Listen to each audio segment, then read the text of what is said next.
Who gon' take it there? Who gon' take it there? Who gon' take it there? Who gon' take it there? Electricity, electricity, electricity, electricity. You know what's in the air. You know what's in the air. You know what's in the air. You know what's in the air. It's possibility. It's possibility. It's possibility. It's possibility. All right, so I caught this a couple days ago, and I've been meaning to talk about it. Bill Burr did a podcast with the editor-in-chief of Vulture, and this is a podcast where they interview comedians. And so, you know, just in-depth stuff about jokes, the joke writing process, how their careers have panned out, that sort of thing. And, you know, Bill Burr has been going viral for different takes lately. Really, he got kind of baited into it by Ben Shapiro. But every time Bill Burr pipes up about it, he kind of takes the narrative away. Like, the narrative isn't that much about Ben Shapiro, and he's not that relevant in the conversation, because anytime Bill Burr is talking about this, he kind of makes broader jabs at the culture or at billionaires, in the case of Luigi Mangione, and other topics where he's kind of stolen the headlines that way. So pretty clever on his part, and I think that's just by natural way of his flippantness. You know, he kind of breezes right past Ben Shapiro, who, you know, was trying to bait this reaction out of him, and I guess still is. But at this point, a lot of interviewers are kind of doing it too. So that's what this guy does here in this Vulture podcast, although they seem like they have a good relationship. And Bill Burr gets into a lot of his different political feelings in this podcast. And I thought it was interesting to highlight because he was going viral for his takes, and he was very much sounding like a lot of the people who were championing Luigi Mangione as somebody who at least was voicing a recognizable critique of the healthcare system. Regardless of the means, his motivation seemed to be something that a lot of people related to. And Bill Burr shared that sentiment. Mostly when he was going viral, it was because of that. And I think because of that, people have been viewing him as somebody who's becoming more of a champion when it comes to like a left-wing ethic, a little bit more of a left-wing thought process, right? Like, he's pushing against the reactionary impulse that is occurring in comedy. And that is what he's doing. But in this podcast, he makes a point, and he's made this point before, but he really makes a point here to distinguish himself from this idea of left or right, and really, really wants to make clear that he doesn't feel like he fits into that dichotomy. And there's a lot to be said about that. In a sense, I get it, because he doesn't want to be pigeonholed that way and doesn't view himself that way. And so whatever his considerations might be when it comes to whether his audience or what it would be like for him to have to project a certain political ethic, he just might not want anything to do with any of that.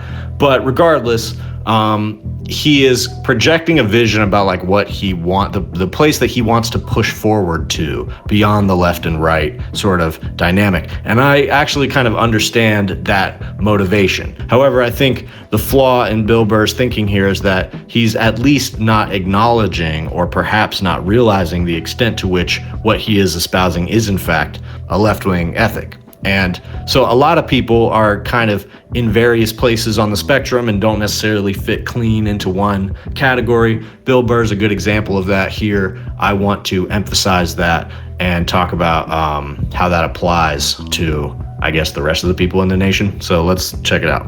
I would say like that's going on with politics right now, where it got so fucking crazy left. What's going on now on the right feels like the middle. And it's like, no, it's just boiling water on the other side. We need to have there's certain podcasts out there that if you're a racist, if you're an anti-Semite, if you're a psycho-nationalist and you want a softball interview, there's podcasts out there where you can, and they will laugh at your fucking bad jokes and just give you this pass. And it's like, there's a really ugly thing that's going on out there. And, it's the kind of things we've already seen this, and we've seen what it does to a nation, and it's not the way to go. It's not the way to go. So, and then at the same time, you're talking about billionaires, you're talking about stuff like this, and people on the left have been really embracing you, and they're sharing your videos. No, that's not true, dude.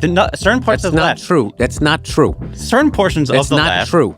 And certain portions of the right. Sure. There's common sense on both sides. Sure. But we keep doing this shit. Where it's like, oh, the right's all fucking racist, and dude, the left is some of the most fucking. Most of the left feels like if they have a black friend, they don't have issues. Okay, I'm out of that. Yes, I'm out of that, so I don't want to hear left and right crap. They're all fucking nuts. That fucking shit post Me Too, where it went from people shouldn't sexually assault people, absolutely, to I don't like what you're talking about in your act, was fucking nuts. It was McCarthyism on the left. And now you've gone to the other side on the right. And the left was so fucked up, the right, the psycho right thinks that they're in the middle, and they're not. They're out of their fucking minds. And I travel, dude, and I'm telling you, people who lean right and lean left are chill. And we're just sitting in the middle like, when is everybody gonna fucking calm the fuck down? When is this going to go back to, like, live and let live? Sure. So, and there's way more of that. And I have people from construction workers to fucking, hairy leg chicks with nose rings going, hey, I like what you're saying out there about these billionaires. Because that is the fucking problem. Yes. And the other problem is that people make it like it's political. Like if you vote for this color tie, these billionaires are somehow going to grow a heart. And it's just not the case. Yeah. It isn't. Yeah, and ultimately, my question is ultimately, when you think of talking about politics at all in your act, what do you want to do, right? If I do it, I trash them both. Yeah. With what? Because that is my job. That is my job. I can't fix the political system, and I don't watch a lot of it. But, when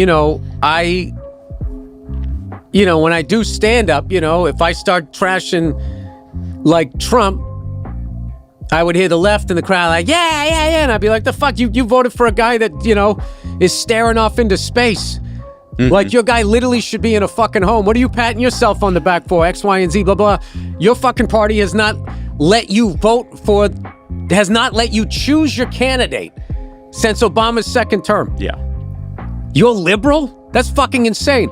We want Bernie Sanders. Fuck you, Hillary. We want Bernie Sanders. Fuck you, fucking Mr. Magoo. Mr. Magoo again, fucking 2 weeks before. His vice president. Yeah. That's what they're doing. So then after I trash Trump, I then do that because my thing is like, I'm not flying either one of their flags. It's the people that pay them. Mm-hmm. That is the problem. Like CNN and Fox News are a fucking disease. So is your goal to clear out? Your hope is if I make fun of it, I will clear out the distraction and focus on the... No, what I was doing then was I was just trashing both sides. just to do it. Yeah. Not fine. To do it, but also to just show that it's fucked up. But now I've moved on from that. Got it. To, the puppeteers. Got it. So that's what I'm going to make fun of. So my new perspective is there's nothing wrong with being a billionaire, but if somebody is working 40 hours a week, 160 hours a month, and they can't make their rent, you're not paying them enough money. Maybe you should just be worth 900 million. Yeah. Like, how does a CEO take a fucking 8-figure bonus and none of your employees have dental insurance? They can't even go out and get a filling. Yeah, so you're seeing this a little bit more from people like Bill Burr and Mark Maron, who I talked about yesterday, who are pushing back against the reactionary nature of some of these comics and the growing comedy scene, especially in places like Austin. And the podcasts that come from that, and then how that has become sort of intertwined with the political culture in a way that is pretty clearly toxic to anybody who isn't directly benefiting from it or sort of like hypnotized to a screen by it. So, I think that there's a sense of conscience. There's a sense of him coming from the same world as at least some of these people, like Joe Rogan and Bill Burr came up in the same scene together. He's not trashing Joe Rogan here as openly as Mark Maron was, but he is talking about the podcasts, right? The podcast bros. And so if you're talking about that topic, Joe is at the top of the totem pole there. Everybody knows that. As of now, that's still the case. So I think Bill Burr does what a lot of comedians do, which is say, well, I'm just a comedian. I don't know anything about this. And I guess they all had various ways of doing it, because Joe Rogan does the same thing, and yet he does it while talking to somebody who's running for president, or some kind of hack scientist, and then says, oh, well, I don't know, I'm just having them on. But in doing so has an enormous political impact. So really, at the end of the day, that's kind of what matters. And Bill Burr tends to have an enormous, or at least a sizable, political impact when he aims a punch right. So here, he's saying that his vision is to speak to a more sort of common ground and reach beyond the left and right political rhetoric, because he feels that a lot of people in the nation kind of share the same general sense of political feelings, mostly agree on a lot of things, or if they don't, they at least share a lot of the same sentiments. And so that a lot of the, inflamed political rhetoric is the media and etc. So this is a critique that we've heard, right? This is not an unfamiliar perspective. And so while it is good that he has landed on some of the conclusions that he has landed on, like the stuff that he said about Luigi Mangione, the stuff that he's saying about workers, billionaires, he is also still coming from this place where he's not necessarily identifying not just with political parties, Republicans and Democrats, but with the left and the right. And so that is the thing about what he's saying that I think is the most indicative of what a lot of people in the country feel and think like, right? And most people don't have that good of an understanding of right and left, although I think that's changing, right? As we all become more aware of these things, that is something that is changing about society. And one of the ways that Donald Trump was able to win in this last election, I think, is as people became aware of this idea of right and left, they did so in a dichotomy that made them more attracted to the explicitly right-wing side, which is why you have so many people openly identifying as right-wing, far right-wing, fascists, is because the branding became better. And so Bill Burr is essentially saying here that because of things that the left or the Democrats or whoever, the woke that he's talking about here, because of the way culturally that they have behaved in the past, that makes him not want to associate with the left at all. So that is a problem. It's either our problem or it's his problem, but it is a problem because he is saying things that are useful from an explicitly left-wing perspective, but he's not willing to say that he comes from a left-wing perspective. And so that's our fault for allowing people's perception of what a left-wing ethic and what it means to be left-wing to be obscured by media panics. And that doesn't mean abandoning marginalized people, trans people, immigrants, different communities of color. But at the same time, by and large, there's a lot of general agreement about how the government, the nature of, evil or corruption or something like that. But once you get into the details, people's beliefs are definitely not so similar across the board. And there's a reason that the right has been pulled so far to the right. In the mind of Bill Burr, that is because before we were so far to the left. I think that is a bogus analysis of the situation, but there is something specific that people are referring to when they say something like that. Bill Burr's not the only person to say that. I think that's a pretty reactionary sentiment. But again, this is Bill Burr that we're talking about. He's been saying a lot of cool shit lately, but he has said many reactionary things. He definitely also has a reactionary impulse.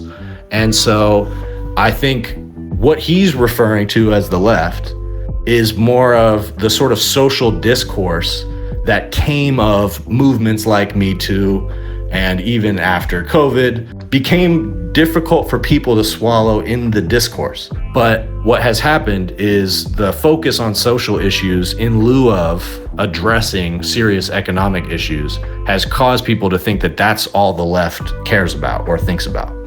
And so there has to be a way without abandoning the communities that make up the left, that we can refocus the conversation on things that are going to remind people how all of us have a stake in this. And that's ultimately the difference between the type of economic talk you hear from Bill Burr or even Zohran Mamdani and some of these Democrats who are not willing to, name the problem as much.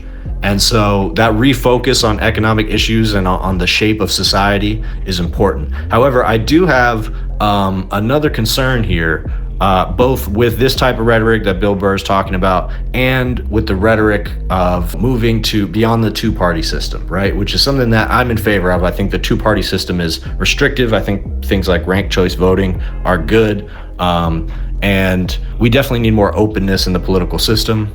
And it doesn't seem like Democrats are interested in really fighting for the different causes that they have to in order to maintain the coalition. But I think what we forget a little bit, though, is that moving beyond Democrats to some kind of third party means kind of starting from scratch in terms of the platform of that party. And so it depends on who's starting it, and it depends on who they're aiming for. But part of the concern of this idea of Democrats and Republicans aren't serving the needs of the people, we need to move beyond that to some type of third option that is less socially political and more economics focused. It's not necessarily a given that party is going to have any type of meaningful civil rights plank or, one of the benefits of Democrats is the history that they have when it comes to defending and securing certain civil rights. And that's why they have such strong support in a lot of communities of color and poor communities and stuff throughout the country. I mean, their support, their built-in support is nothing to shake a stick at. And they often do that themselves and take it for granted. And that's a valid criticism of them. But at the same time, that support exists there for them for a reason. And there's a reason that some of those communities are not so quick to jump to some other candidate, even like a Bernie Sanders or something like that, or a Zohran Mamdani, that is directly saying, I'm appealing to some of these issues that are on all of our plates right now. But there are people in the country, people that make up the Democratic base of voters, that want to make sure that whoever they're voting for is going to secure their civil rights. So honestly, if Democrats want to survive at all, they do have to refocus on that, as well as the economic stuff. And as far as outside of the Democratic Party, I think seizing on the momentum of some of this economic rhetoric that you're hearing specifically from somebody like Bill Burr, being able to focus on the problem of billionaires and make it sound like a non-political project, but rather just a true observation. I think that makes sense in terms of building coalitions outside of the Democratic Party. But definitely it's worth some caution there that not everybody who's trying to build coalitions outside of the Democratic Party, even supposedly on the left, is going to be in favor of all of the things that we take for granted about liberal left politics in America today. For all its flaws and all its failures, there is a reason that it is the only answer to Republicans.